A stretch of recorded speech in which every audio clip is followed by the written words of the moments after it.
ये कहा जा रहा है पाकिस्तान के अंदर कि ये जो फसल हमने खुद बोई थी, अब ये फसल लहरा रही है, हमने खुद ही बोई थी, अब ये फसल लहरा रही है, हमने इसकी गोडी की, इसकी आबियारी की, मजहबी जमातों ने और हमारी रियासत इसमें शामिल थी इस इंतहा पसंदी को फैलाने में।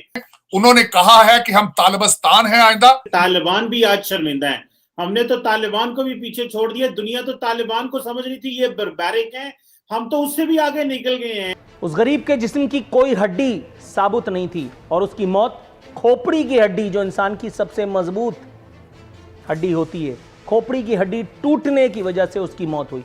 इतना बड़ा वाकया हुआ है जो पाकिस्तान को मैं समझता हूं 20 साल पीछे ले गया। फवाद चौधरी साहब का आज स्टेटमेंट और साथ ही साथ जो इन्होंने बड़ी इंपॉर्टेंट एक इंडिकेशन की, वो ये कि हमने माशरे में टाइम बम लगा दिए हैं, इन बमों को नाकारा ना किया तो वो फटेंगे ही। अब कहते थे कि अच्छा लगा दो इसको, मैं तो कहता हूं इनको सबसे आसान तरीका है इसको राव और सीआईए की कार्रवाई लगा दो, मैं कहता हूं जान छुड़ाओ। आपको एक और बात बताने चलो, आज नुमाइंदे आपकी गवर्नमेंट के किधर हैं जो कहते थे इंडिया के साथ पेट्रोल को कंपेयर करते थे, इंडिया के अंदर 18 रुपए पेट्रोल सस्ता हो गया, इंटरनेशनल मार्केट में $15 पेट्रोल सस्ता हो गया, आपका सस्ता क्यों नहीं हुआ? आज चौधरी साहब ने स्टेटमेंट दी है टाइम बॉम्ब है, ये लगे हुए हैं हर जगह, पूरे पाकिस्तान में लगे हुए, कहीं ना कहीं फटते रहेंगे और जीएसपी प्लस स्टेटस 2023 में जा रहे हैं। मेरे ख्याल में ये टाइम बॉम्ब से भी ज्यादा खतरनाक है। आप तालिबान आपसे छोटे नजर आ रहे हैं आपसे, और इसको आपने हैंडल ना किया, the game is over.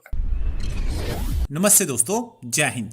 Hindustan special में आपका स्वागत है दोस्तों। पाकिस्तान के science and information minister Fawad Chaudhry ने कहा है कि पाकिस्तान में हमारी सोच ने टाइम बॉम्ब लगा दिए हैं और ये बम नुमा इंसान पाकिस्तान में थोड़े थोड़े समय बाद फटने वाले हैं।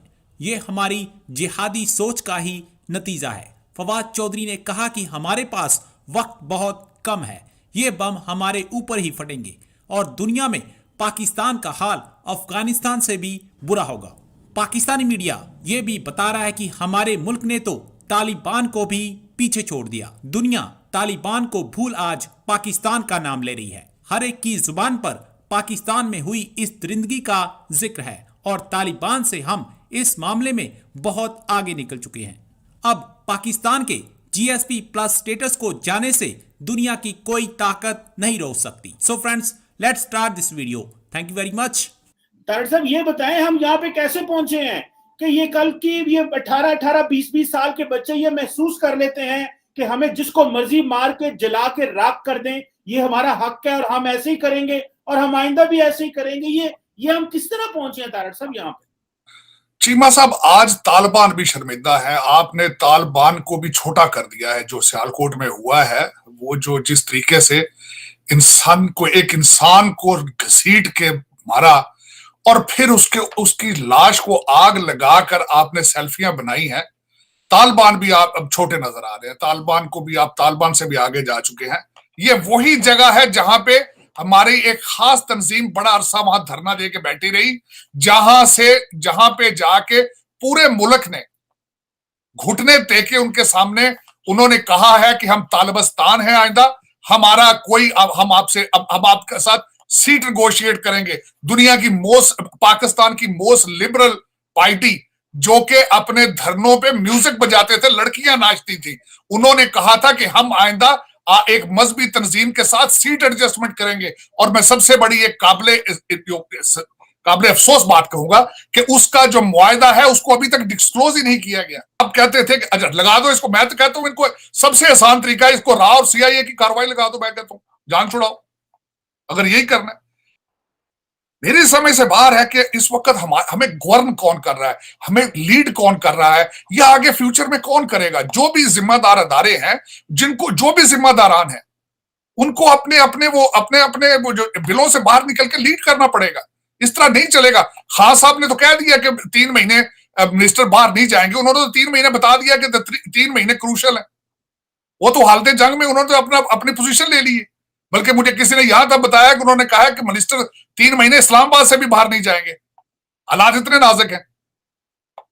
तो मुझे ये समझ नहीं आ रही कि अगर ये हालात हैं और इन हालात में ये जो है, मेरी नजर में एजेंसियों के बगैर पाकिस्तान चिड़िया पर नहीं मार सकती। इतना बड़ा वाकया हुआ है जो पाकिस्तान को मैं समझता हूं 20 साल पीछे ले गया।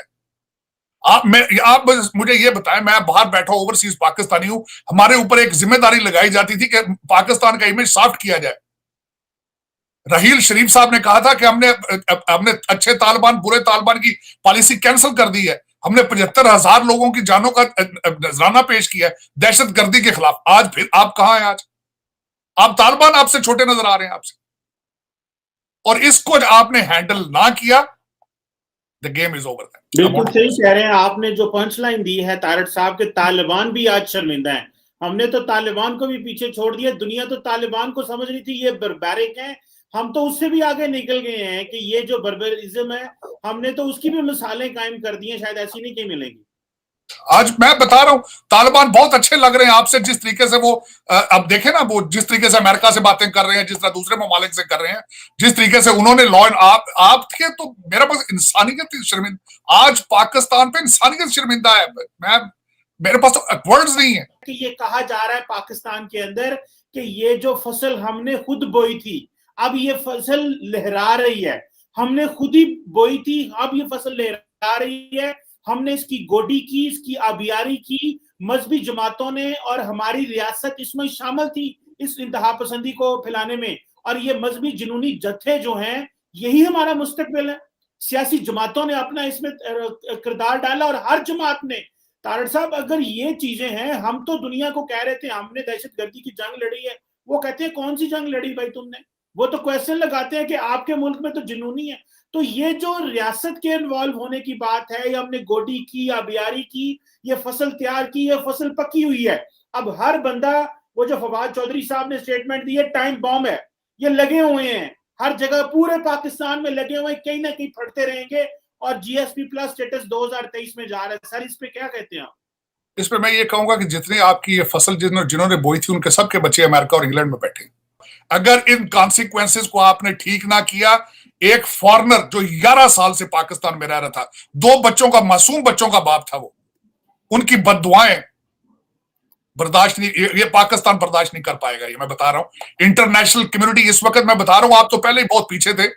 इंडियन डायस्पोरा को, तो इंडियन लॉबी को तो आपके पास सकत ही नहीं ना उनको फेस करने की, लेकिन उनको आपने इतना बड़ा टूल उनके हाथ में दे दिया, आप सोच नहीं सकते कि इसकी प्राइस कहां पे करेंगे आप। उस गरीब के जिस्म की कोई हड्डी साबुत नहीं थी, और उसकी मौत खोपड़ी की हड्डी, जो इंसान की सबसे मजबूत हड्डी होती है, खोपड़ी की हड्डी टूटने की वजह से उसकी मौत हुई। फवाद चौधरी साहब का आज स्टेटमेंट बड़ा ही इंपॉर्टेंट नज़र से गुजरा, जिन्होंने ये ट्वीट की कि कल से सोच रहा था कि सियालकोट वाक़े पर क्या लिखूं, और साथ ही साथ जो इन्होंने बड़ी इंपॉर्टेंट एक इंडिकेशन की, वो ये कि हमने माशरे में टाइम बम लगा दिए हैं, इन बमों को नाकारा ना किया तो वो फटेंगे ही। मेरे ख्याल में ये टाइम बॉम्ब से भी ज्यादा खतरनाक है।